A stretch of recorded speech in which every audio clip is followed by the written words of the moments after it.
Existem 3 perfis profissionais diferentes. E conforme eu for explicando, você vai vendo em qual deles você se encaixa, onde está o seu maior desafio. Às vezes você pode ter mais desafio com um, às vezes com o outro, às vezes em uma área da sua vida é mais um, mais o outro. Começa a analisar isso. Qual que é o primeiro perfil profissional? É o perfil do aprendedor. Quem que é o aprendedor? O aprendedor é aquela pessoa que estuda, mas nunca coloca em prática. Ele faz isso com mentoria, faz isso com curso, faz isso com livro. Vamos pegar o exemplo aqui do livro, né? Só para gerar um exemplo aqui para você. O aprendedor, quando ele está lendo um livro, por exemplo, ele pensa assim, vem uma voz na cabeça, essa voz é o FMI, o fluxo mental involuntário, e vem uma voz na cabeça, dizendo assim, é melhor eu ler o livro inteiro, porque aí eu vou ter o conteúdo completo, né? Eu preciso ter uma visão geral do livro, não posso sair aplicando só no livro. Então eu vou ler o livro inteiro, e assim que eu terminar de ler o livro inteiro, aí eu começo a aplicar aquilo que eu estou aprendendo aqui na minha vida, no meu trabalho, no que for. E até aí tá tudo bem. Na minha visão faz sentido isso.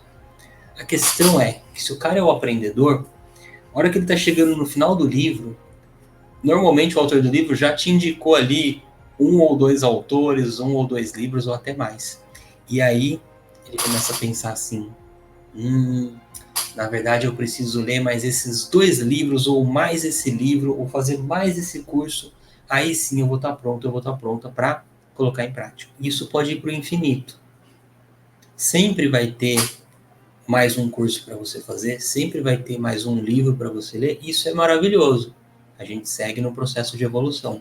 Só que se você ficar aguardando para colocar em prática, esse dia nunca vai chegar. É muito importante que você comece a observar, coloque uma luz aí, um refletor. Será que eu tenho o perfil do aprendedor? Eu já tive que lidar muito com esse perfil e lido até hoje na minha vida. Eu tenho que perceber o FMI, perceber que ele está tentando me sabotar para ter uma atitude de, opa, peraí, vou colocar em prática já. Por que eu tenho que ler mais um livro? Já li tantos. Vai fazer diferença esse conhecimento na minha vida? Vai fazer diferença. Ótimo. Maravilhoso. Vamos ler o livro. Mas eu não vou ficar esperando para colocar em prática. Porque quando você coloca em prática, aí novas portas se abrem. Aí você começa a pegar aquele conhecimento, que é só um conhecimento teórico, e transformar ele em algo prático. O caminho de transformar conhecimento em sabedoria, que é muito importante. Tem o segundo perfil, que é um nome que assusta um pouco as pessoas, mas se você avaliar com calma, é só o que é. O segundo perfil profissional é do arrogante. Quem que é o arrogante?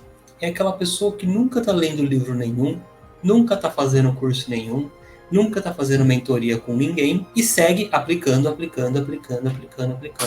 Normalmente essa pessoa ela vai falar assim, a gente sabe, né? Ou a gente sente, já faço isso há muito tempo. Ou ela vai falar, isso é óbvio. Não é que é óbvio, não é que você sabe, que você sente. É que você está fechado numa caixinha, às vezes há muitos anos, tem gente que está nessa caixinha há décadas. Você está há anos, há meses, há décadas, sem ler um livro, sem fazer um curso, sem fazer uma mentoria, você está limitando demais o seu crescimento, a sua evolução.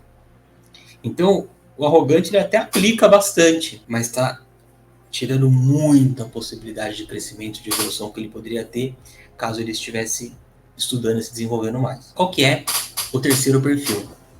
O terceiro perfil é o do realizador. Quem que é o realizador? O realizador é aquele que estuda, aplica. Ele está sempre envolvido com algum livro, com algum curso, com alguma mentoria. Você perguntar para ele, ele te fala de bate-pronto. Ele consegue também te contar como é que ele está aplicando isso na vida dele. Isso é muito importante. Algumas pessoas são brilhantes nisso. Eu sempre admirei muito e sigo admirando uma pessoa que aprende um conhecimento. Às vezes você está conversando com a pessoa no táxi, no Uber para ir para uma reunião, se divide com essa pessoa um conhecimento e na reunião ela já utiliza esse conhecimento. Capacidade de realização maravilhosa. Algumas pessoas precisam de um pouco mais de tempo, mas é um tempo que faz sentido. Não estou falando aqui de meses nem de semanas. Alguns dias ali ela já consegue assimilar aquele conteúdo e colocar em prática. Então é importante que você tenha consciência e se você me enxerguei como aprendedor, me enxerguei como arrogante, não tem nada de errado, tá tudo bem. Agora você está levando para consciência algo que você pode aplicar, que você pode desenvolver.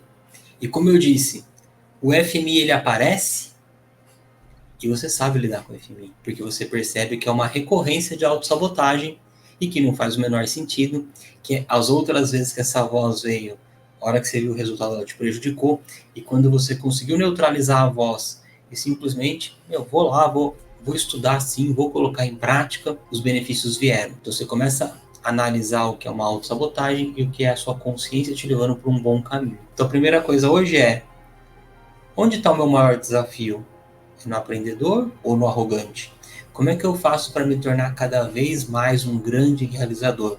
Que é uma pessoa que adquire conhecimento constantemente e nunca vai acabar a quantidade maravilhosa de conhecimento que você pode adquirir, mas está sempre aplicando, sempre aplicando, sempre aplicando. Você vai precisar utilizar a sua mente, ou melhor, você pode utilizar a sua mente, porque é uma possibilidade maravilhosa e a sua mente é um instrumento maravilhoso, super rico.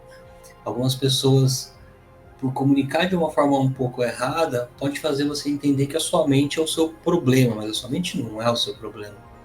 Imagina, a humanidade já fez coisas espetaculares, maravilhosas através da sua mente. A sua mente, seja lá quem for você que está me ouvindo agora, é maravilhosa, é brilhante.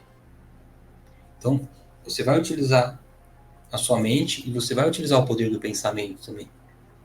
Porque, de novo, algumas pessoas batem no pensamento, né? O pensamento é o problema. Você pensa demais, o pensamento é o problema. E o pensamento não é o problema. Quem que é o problema? O FMI. Qual que é a diferença entre pensamento e FMI? O FMI, ele é um fluxo mental involuntário. São os pensamentos que você tem que são completamente involuntários. Agora, você, consciente, papel e caneta na mão, para desenhar um projeto, e aí você começa a utilizar o poder da sua mente para racionalizar alguns pontos, escrever, isso é muito poderoso. Só que você tem que começar a entender melhor o que é FMI e o que é pensamento real que você, em essência, utilizou sua mente ao seu favor, tá? Qual que é a grande crise aqui? 90% daquilo que você chama de pensamento é FMI. E o FMI é sempre limitação. É sempre diminuir quem você verdadeiramente é. Quando é o seu ego no comando, o seu ego vai ter sempre criticando e julgando você, os outros e as circunstâncias. O seu ego, ele tem uma ideia muito limitada de quem você é. Tudo aquilo que ele fala sobre você, ele está te limitando, te limitando, te limitando o tempo todo. A gente tem essa imagem de que é uma pessoa egocêntrica, é uma pessoa que se acha melhor que os outros e tal. Na verdade, ela se limita. Ela tem um comportamento externo que parece que ela se acha melhor que os outros e tal, mas na verdade ela morre de medo do que os outros pensam sobre ela e ela morre de medo ainda mais do que ela mesma pensa sobre ela. Sabe qual que é a culpa dessa pessoa? Nenhuma, porque é inconsciente. A gente tem que ter essa capacidade de parar de criticar e julgar os outros e perceber que todo esse movimento está acontecendo de forma inconsciente. A pessoa não queria fazer isso. Por que a pessoa iria sabotar ela mesma? Faz sentido isso. Ela só faz porque ela não está consciente de que isso está acontecendo. A maioria das pessoas não conseguiu entender ainda que é sempre um jogo entre vibrar no amor ou vibrar no medo. Estar na essência ou estar no ego. Não é que essa é a principal batalha da sua vida. É a única batalha a ser vencida. Que é você conseguir vibrar no amor constantemente e não no ego. Esse vídeo fez sentido para você? Você tem interesse em viver 99% da sua vida em paz, independente das circunstâncias que possam acontecer? Então, para isso, para que você possa viver na essência e não na escravidão do ego, é importante que você faça as práticas de presença que eu sempre comento com vocês aqui nos vídeos. Se você quiser conhecer um pouco mais sobre essas práticas de presença, entender como isso pode transformar a sua vida, eu vou deixar um link aqui abaixo para você conhecer o Portal da Consciência. Lá no Portal da Consciência você vai ter meditações, afirmações positivas, práticas e técnicas para que naturalmente, passo a passo, você vá vivendo cada vez mais na essência, descobrindo a pessoa incrível, maravilhosa que você é e passar a viver em paz, independente daquilo que aconteça no seu dia a dia. Legal? Então, clica aqui embaixo ou na descrição desse vídeo, ou você pode buscar na bio do meu Instagram, que você vai entender o portal, tenho certeza que você vai adorar. Gratidão e eu vejo você por aí.